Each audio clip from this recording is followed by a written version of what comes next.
Hello दोस्तों, आप सभी का जेके कंपटीशन सेंटर में बहुत बहुत हार्दिक स्वागत है।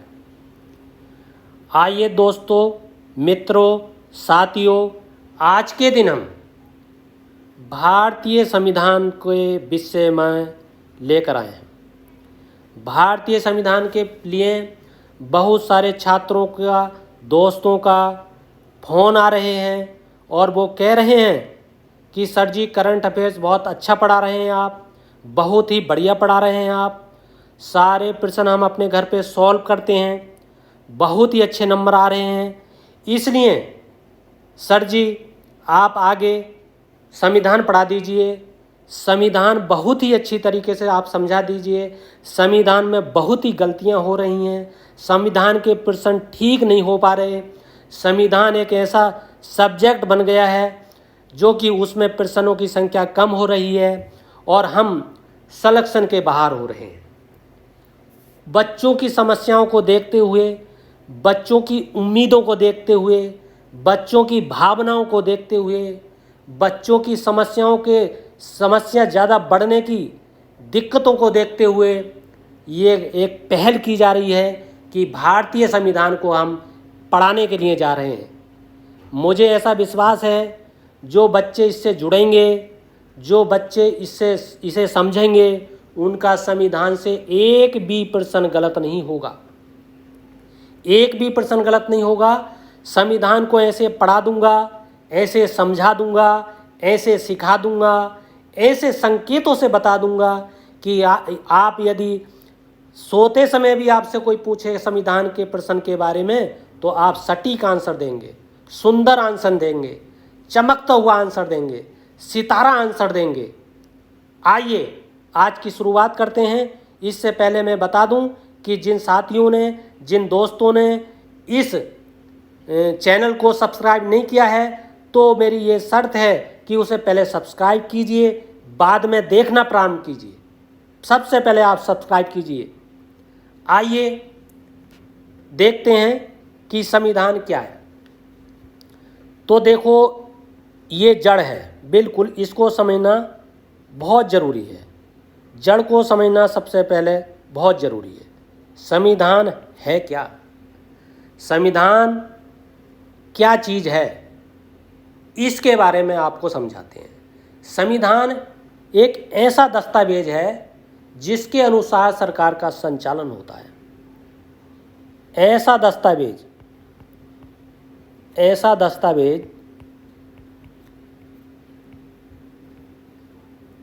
जिसके द्वारा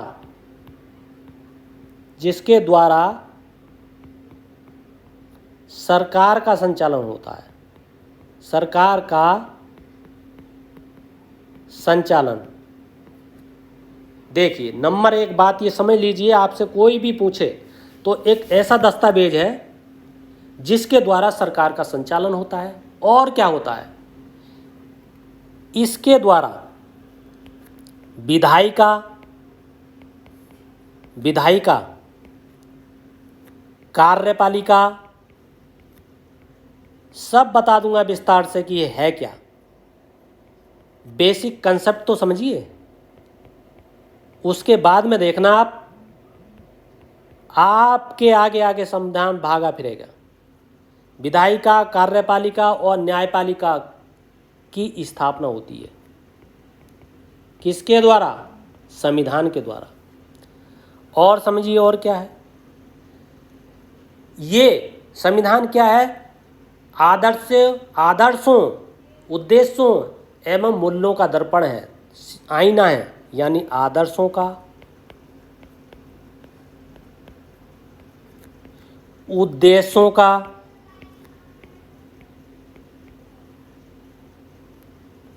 और मूल्यों का दर्पण है ये, आईना, जिसमें सब कुछ दिखाई दिया जा सकता है।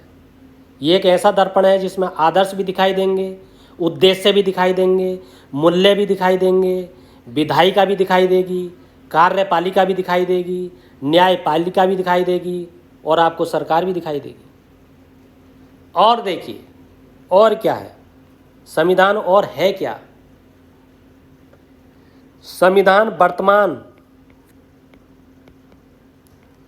भविष्य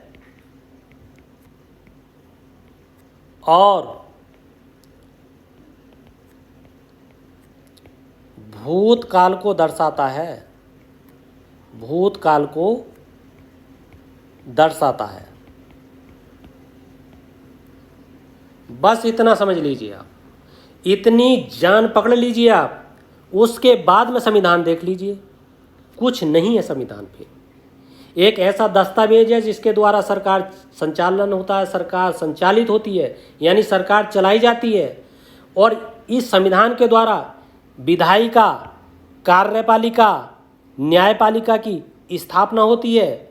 संविधान के द्वारा आदर्श, उद्देश्य, मूल्यों का ये दर्पण होता है।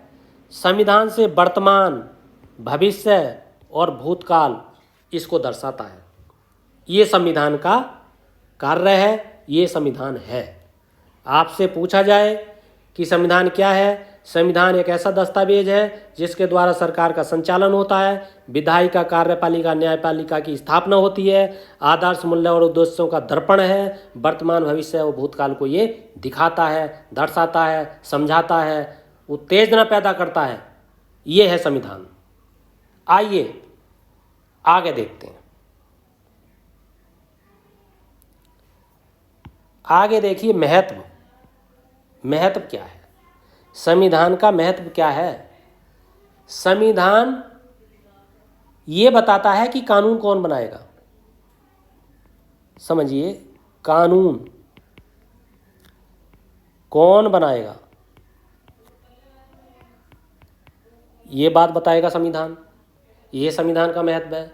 सरकार का निर्माण कैसे किया जाएगा? सरकार का निर्माण कैसे होगा? सरकार का निर्माण कैसे होगा ये संविधान बताएगा। और संविधान के द्वारा किसी भी देश का संविधान उस देश का वर्तमान, भविष्य ये होता है, ये तो आपको बता ही दिया है कल। आइए, और ये बिल्कुल महत्व है, इस महत्व को समझ लीजिए। आगे देखिए, संवैधानिक विकास का चरण। संवैधानिक का विकास कितने चरण में हुआ है? तो ये आपको ध्यान रखना है, 2 चरणों में हुआ है। 2 चरणों में, केवल इतनी बात याद रखनी है, 2 चरण। चरण 2 कौन से हैं? एक तो चरण है ब्रिटिश ईस्ट इंडिया कंपनी के अंतर्गत, ब्रिटिश ईस्ट इंडिया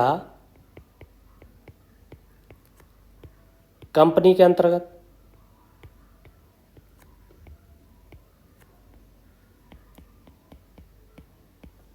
कंपनी के अंतर्गत। और दूसरा आपका है पारित, जो दूसरा है ब्रिटिश ताज के अंतर्गत, ब्रिटिश ताज के अंतर्गत।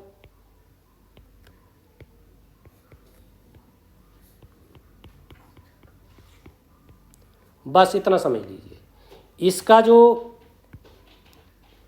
ये पहला वाला जो है, इसमें आपको 1773 से 1853 का समय आता है।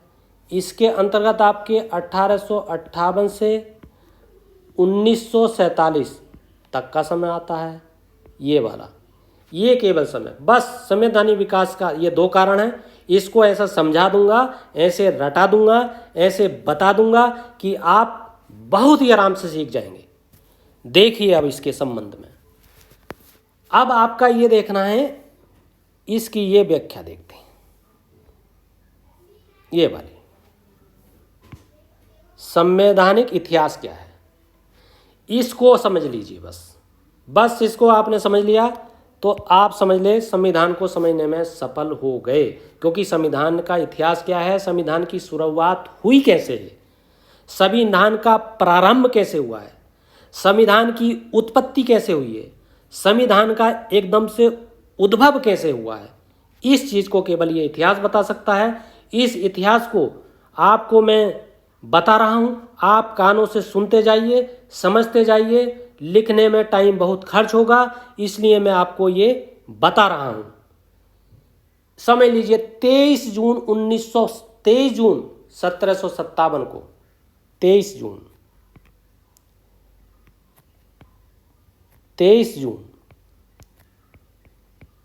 1757 को प्लासी का युद्ध हुआ। अंग्रेजों की तरफ से रॉबर्ट क्लाइव था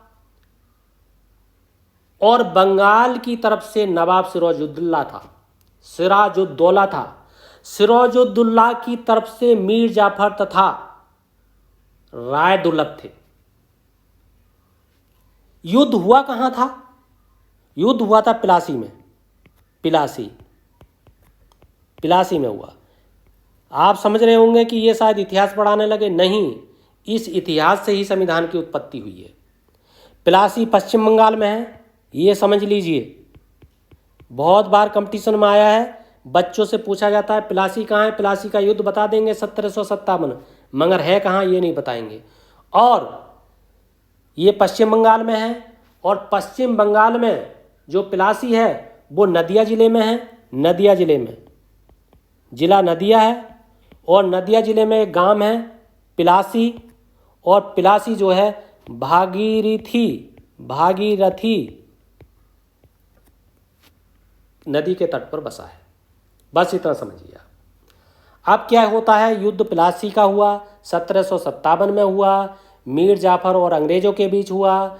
वो सिराजुद्दौला तथा अंग्रेज़ों के बीच हुआ। अंग्रेज़ों की तरफ से रॉबर्ट क्लाइव था और इधर नवाब सिराजुद्दौला था। सिराजुद्दौला की तरफ से मीर जाफर तथा राय दुर्लभ थे। युद्ध प्लासी का हो गया। युद्ध का समय क्या था? प्रातःकाल 9 बजे। बहुत बार कंपटीशन में पूछा जाता है 9 बजे, ये ध्यान रखिए। युद्ध, अब इस युद्ध के बारे में इतिहासकारों की क्या राय है? ये अंग्रेजों के साथ एक सौदा था जिसे बंगाल के कायर नवाबों ने, जैसे मीर जाफर तथा राय दुर्लभ ने, अंग्रेजों के हाथ बेच दिया था। युद्ध का परिणाम क्या हुआ? प्रारंभ होने से पहले समाप्त हो गया। जो अंग्रेज और नवाब लड़े, नवाब की तरफ से खड़े रह गए और अंग्रेज जो है जीत गए, ये परिणाम था। बंगाल का नवाब उसके बाद में मीर जाफर बना। अब क्या होता है ये देखिए, संविधान का निर्माण कैसे होता है। प्लासी के युद्ध का जन्म कैसे हुआ? फ्रांसीसी एवं अंग्रेज बंगाल में किलेबंदी कर रहे थे। सिराजुद्दौला ने मना किया। फ्रांसीसी तो मान गए, परंतु अंग्रेज किलाबंदी करने के लिए ना माने, नहीं रुके, वो लगातार करते रहे। इस पर 20 जून 1757 को आक्रमण कर दिया। किसने? सिराजुद्दौला ने, और फोर्ट विलियम किले पर अधिकार कर लिया। इसके साथ साथ, किले पर अधिकार करने के साथ साथ सिराजुद्दौला ने 146 अंग्रेजों को बंदी बना लिया। सिराजुद्दौला के अधिकारियों ने उन्हें एक छोटे से कमरे में बंद कर दिया। कमरा इतना तंग था कि पैर रखने की जगह तो थी ही नहीं, इतना तंग था कि वहाँ सांस लेना भी दुर्भर था। जिसका परिणाम ये हुआ कि 146 अंग्रेजों में से 123 अंग्रेज मर गए, केवल 23 अंग्रेज बच पाए। इसमें स्त्री थे, बच्चे थे, बूढ़े थे, बुजुर्ग थे। बचने वालों में एक हालबेल था जो जिंदा बचा, जिसने अंग्रेज अधिकारियों को अपनी जीवन गाथा सुनाई। इतिहास में इस घटना को काल कोठरी की घटना कहा जाता है। यहाँ से अंग्रेजों की दुश्मनी अधिक बढ़ गई और 1 साल बाद 23 जून 1757 को प्लासी का युद्ध हुआ। 1 साल बाद, मैंने आपको पीछे बताया, आपने अगर सुना है, 20 जून 1756 को आक्रमण किया सिराजुद्दौला ने, फोर्ट विलियम को जीत लिया, 146 को बंद कर लिया, 123 मर गए, केवल 23 बचे, 23 में हालबेल बचा। और उसने अंग्रेजों को बताया कि बहुत बुरा आलम किया है इन्होंने, इनसे बदला लो, इन्हें मार दो, इन्हें जान से मार दो और इन्हें गुलाम बना लो। भारत को गुलाम बना लो, ये कहा हालवेल ने। और 23 जून 1757 का प्लासी का युद्ध हुआ, जिसमें अंग्रेज जीत गए और सिराजुद्दौला हार गया, क्योंकि मीर जाफर सिराजुद्दौला की तरफ से था, वो अंग्रेजों से मिल गया था। उसके बाद में 1764 का युद्ध हुआ, 1764 का युद्ध, जिसे हम बक्सर का युद्ध कहते हैं। बक्सर का युद्ध, ये युद्ध मुगल सम्राट शाह आलम द्वितीय, अवध का नवाब शुजा उद दौला एवं मीर कासिम के बीच हुआ था। और बक्सर कहाँ है ये भी समझ लीजिए साथियों, बक्सर बिहार में है और बलिया से 40 किलोमीटर दूर है। और बलिया कहाँ है? उत्तर प्रदेश में है। बलिया उत्तर प्रदेश का सबसे पूर्वी जिला है, समझ लीजिए। उत्तर प्रदेश में इस युद्ध में अंग्रेजों को पूर्ण प्रभाव प्राप्त हो गया था और उन्होंने अपने अपने तरीके से कानून बनाने प्रारंभ कर दिए थे और ये कानून ही आगे चलकर संविधान कहलाए। यहाँ से संविधान प्रारंभ होता है, ये संविधान का इतिहास है, ये संविधान की कहानी है, ये संविधान का चरण है, ये संविधान का महत्व है, प्लासी का युद्ध और बक्सर का युद्ध। आइए अब इससे संबंधित प्रश्न करते हैं।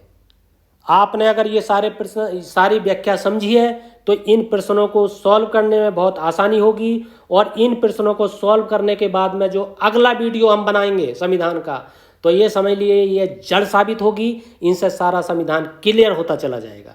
आइए देखिए, पहला प्रश्न है, कलकत्ता में सर्वोच्च न्यायालय की स्थापना किस एक्ट के द्वारा की गई? कलकत्ता में सर्वोच्च न्यायालय की स्थापना किस एक्ट के द्वारा की गई? इसका सही उत्तर है रेगुलेटिंग एक्ट। स्थापना कब हुई? ये अगर प्रश्न पूछा जाए कलकत्ता में सर्वोच्च न्यायालय की स्थापना कब हुई, तो उत्तर आएगा आपको 1774। क्यों?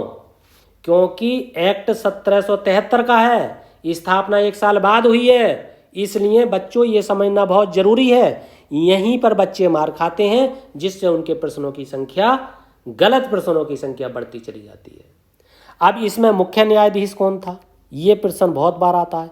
मुख्य न्यायाधीश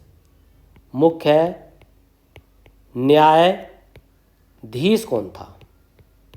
उसका नाम था एलिजा इम्पे। बहुत बार बताया है मैंने, एलिजा इम्पे। और इसके अन्य सदस्य कौन थे? चैम्बर लिमिस्टर। अन्य सदस्य ऐसे लिख लें, अन्य सदस्य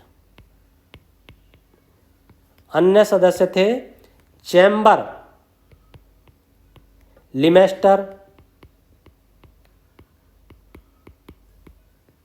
लिमिस्टर और थे आपके हाइड।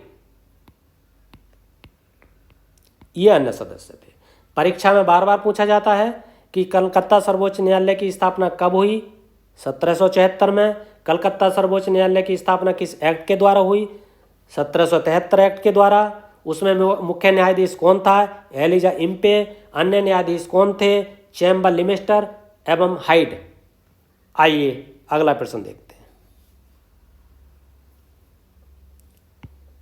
अगला प्रश्न है, किस एक्ट के द्वारा भारत में दैद शासन की शुरुआत हुई?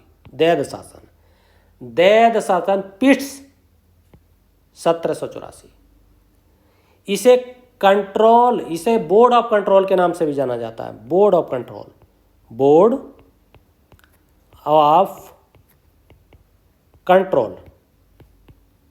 के नाम से भी जाना जाता है। और किस नाम से जाना जाता है? इसे नियंत्रण बोर्ड के भी नाम से जाना जाता है। नियंत्रण बोर्ड।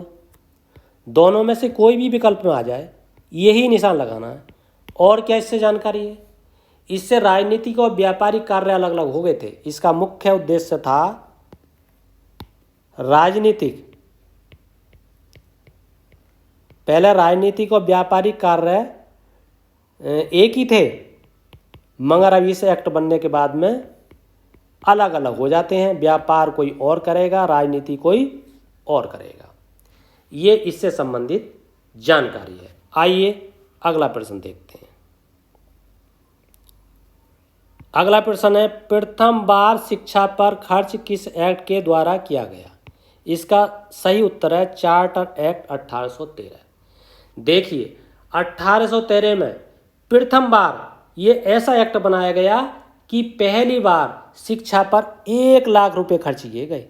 1,00,000 रुपये, 1,00,000 रुपये बहुत बार कंपटीशन में आया है। पहली बार शिक्षा पर कब खर्च किया गया, कितना किया गया? 1,00,000 रुपये खर्च किए गए। और क्या महत्वपूर्ण जानकारी है, व्यापार का एकाधिकार समाप्त कर दिया गया। व्यापार का एकाधिकार, एक अधिकार नहीं रहेगा, अब अलग अलग रहेंगे। एकाधिकार समाप्त। परंतु चाय का व्यापार बना रहा और चीन के साथ व्यापार बना रहा, चीन के साथ, ये समाप्त नहीं हुआ। ये ध्यान देंगे, ये बहुत बार कंपटीशन में आता है, बच्चे इसमें बार बार मार खा जाते हैं। और ये प्रश्न से संबंधित इतनी ही जानकारी है। आइए अगला प्रश्न देखते हैं। अगला प्रश्न है, सभी व्यापारिक कार्य किस एक्ट के द्वारा समाप्त कर दिए गए?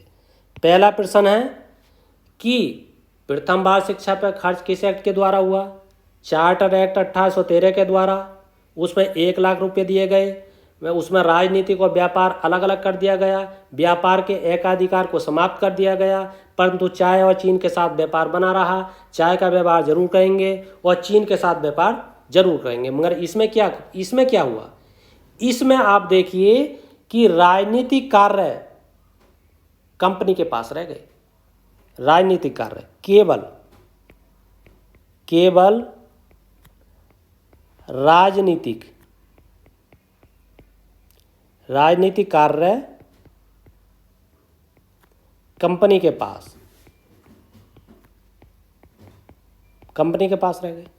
और क्या हुआ? व्यापार का एक अधिकार बिल्कुल समाप्त कर दिया गया। चाय का भी समाप्त हो गया, चीन का। व्यापार का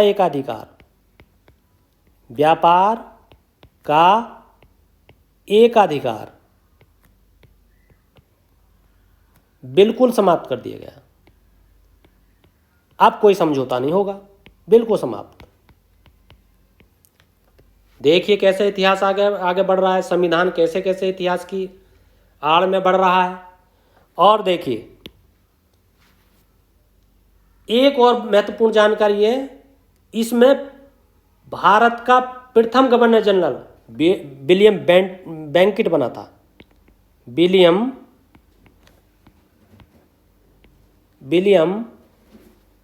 बेंटिक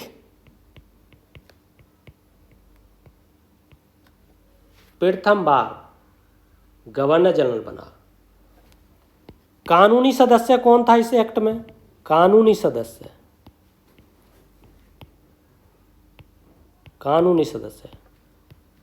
मैकाले। बहुत महत्वपूर्ण, ये इसकी महत्वपूर्ण जानकारी है इस प्रश्न से संबंधित। आइए अगला प्रश्न देखते हैं। अगला प्रश्न है, मार्ले मिंटो आधा ना बनेगा, टाइपराइटर महोदय से गलती हो गई है, ध्यान रखिए। मार्ले मिंटो सुधार कब हुआ? 1909 में। बहुत महत्वपूर्ण प्रश्न है, इसको समझ लीजिए। जब 1909 में एक्ट पारित हुआ था तो उस समय वायसराय मिंटो थे और सचिव मार्ले थे, इसलिए इसे मार्ले मिंटो कहा जाता है। एक बार और समझ लीजिए, जब 1909 में ये एक्ट पारित हुआ उस समय वायसराय मिंटो थे और सचिव मार्ले थे, इसलिए इस एक्ट को मिंटो मार्ले एक्ट कहा जाता है। इसके द्वारा पहली बार चुनाव प्रणाली अपनाई गई। प्रथम बार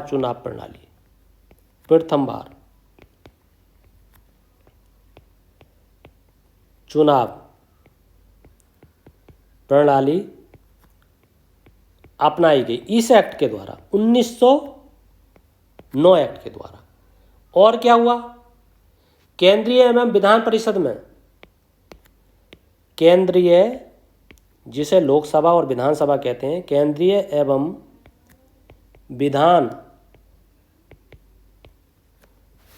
विधान परिषद जो केंद्रीय और विधान परिषद जो होती है जिसे कहते हैं कुछ अधिकार दिए गए। पहली बार इसके भी कुछ अधिकार, इसमें भी कुछ अधिकार, पहली बार दिए गए। यहाँ से केंद्रीय विधानसभा और विधान परिषद माना लोकसभा और विधानसभा का यहाँ से उद्भव होता है। आपसे अगर पूछा जाए केंद्रीय विधानसभा का निर्माण किस एक्ट के द्वारा हुआ, तो 1909 के एक्ट के द्वारा। केंद्रीय विधान परिषद का निर्माण जिसे राज्यसभा कहते हैं किस एक्ट के द्वारा हुआ, मार्ले मिंटो एक्ट के द्वारा। सीधा प्रश्न है बिल्कुल। और ये भी इसमें समझना जरूरी है कि इस एक्ट में बहुत ही अच्छी तरीके से चुनाव प्रणाली को आगे बढ़ाया गया। आइए इससे आगे देखते हैं। अगला प्रश्न है, प्रत्यक्ष चुनाव प्रणाली किस अधिनियम द्वारा अपनाई गई? प्रत्यक्ष डायरेक्ट इलेक्शन, इसका सही उत्तर है आपका 1919।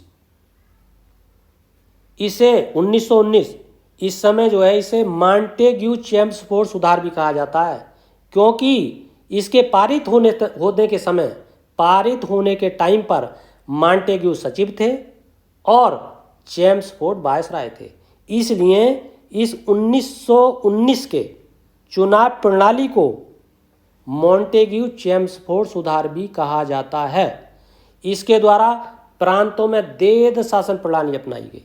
देद शासन, प्रांतों में, केंद्र में नहीं, प्रांतों में देद शासन। देद शासन का मतलब दो तरीकों का शासन, एक आरक्षित शासन, एक हस्तांतरित शासन। प्रांतों में देद शासन प्रणाली अपनाई गई। और क्या हुआ आपको मैंने बता दिया, वो क्या थी? आरक्षित। इस प्रणाली के भाग कितने थे? आरक्षित और हस्तांतरित, ये इसके भाग थे। और क्या था? समझने की बात है, इस अधिनियम में कुछ कमी थी जिसके कारण होम रूल आंदोलन भी चलाया गया था। होम रूल आंदोलन का उद्भव, होम रूल आंदोलन आपको मालूम होगा, इतिहास का प्रश्न है। 1916 में किसने चलाया ये भी आपको पता है, बताने की कोई ज़रूरत नहीं है। एनी बेसेंट, बाल गंगाधर तिलक और संघीय। अब देखिए ये हो गया इससे संबंधित। अब अगला प्रश्न देखिए,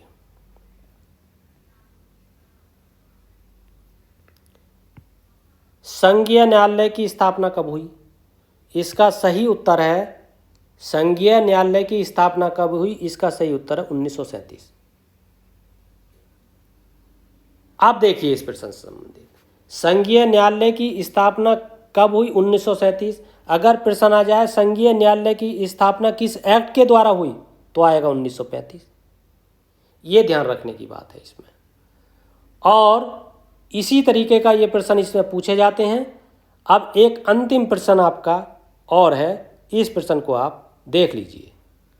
यदि इस प्रश्न को देखने से पहले मैंने जो ये संविधान पढ़ाया है, जो संविधान की शुरुआत की है, संविधान को जिस प्रकार से समझाया है, यदि मेरा समझाना आपको समझ में आ रहा है, आपको मेरी पढ़ाई समझ में आ रही है, मेरे पढ़ने से आपका भविष्य उज्जवल होता हुआ आपको दिखाई दे रहा है, तो इस चैनल को सब्सक्राइब जरूर करेंगे, शेयर करेंगे, लाइक करेंगे, कमेंट करेंगे।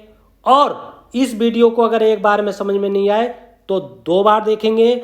और मैं करंट अफेयर्स बहुत अच्छी तरीके से करा रहा हूँ, बहुत ही ध्यानपूर्वक करा रहा हूँ। उन्हीं प्रश्नों को ऐड कर रहा हूँ जो कंपटीशन में आएंगे और 100% आएंगे। एक प्रश्न से 10-10 प्रश्न पैदा हो रहे हैं। मैप के द्वारा समझा रहा हूँ, चित्र के द्वारा समझा रहा हूँ, चौहद्दी के द्वारा समझा रहा हूँ, सीमाओं के द्वारा समझा रहा हूँ, राज्यपालों के द्वारा समझा रहा हूँ, मुख्यमंत्री के द्वारा समझा रहा हूँ। जहाँ जो व्यवस्था है लोकसभा की सीट है, विधानसभा की सीट है, राज्यसभा की सीट है, विधान परिषद की सीट है। ये सारी बहुत अच्छे ढंग से समझा रहा हूँ करंट में भी, और करंट से पढ़ करके अगर संविधान समझेंगे तो करंट भी पक्का होगा और संविधान भी पक्का होगा, और दोनों में आप 100% प्रश्न करके आएंगे और आपका निश्चित सिलेक्शन होगा। इसे देखिए बहुत आराम के साथ में। आइए इस प्रश्न का उत्तर देखते हैं। भारत पाकिस्तान का विभाजन किस अधिनियम द्वारा हुआ? इसका सही उत्तर है आपका 1947। अब 1947 भारत पाकिस्तान अलग हो जाते हैं और भारत अपना स्वतंत्र हो जाता है। उसके बाद में संविधान का निर्माण होता है। यहाँ से हमारे संविधान की अच्छी तरीके से शुरुआत होती है। यहाँ से संविधान को समझने की ज़रूरत है, यहाँ से संविधान की जड़ को समझने की ज़रूरत है, यहाँ से संविधान के मूल में जाने की ज़रूरत है, यहाँ से हमें अंबेडकर साहब को याद करने की ज़रूरत है, यहाँ से संविधान के जनक को याद करने की ज़रूरत है, यहाँ से अंबेडकर साहब के गुणगान करने की ज़रूरत है, यहाँ पर अंबेडकर को नमन करने की ज़रूरत है। आइए इस वीडियो को पसंद कीजिए, लाइक कीजिए, सब्सक्राइब कीजिए, और एक बार आपका बहुत बहुत धन्यवाद।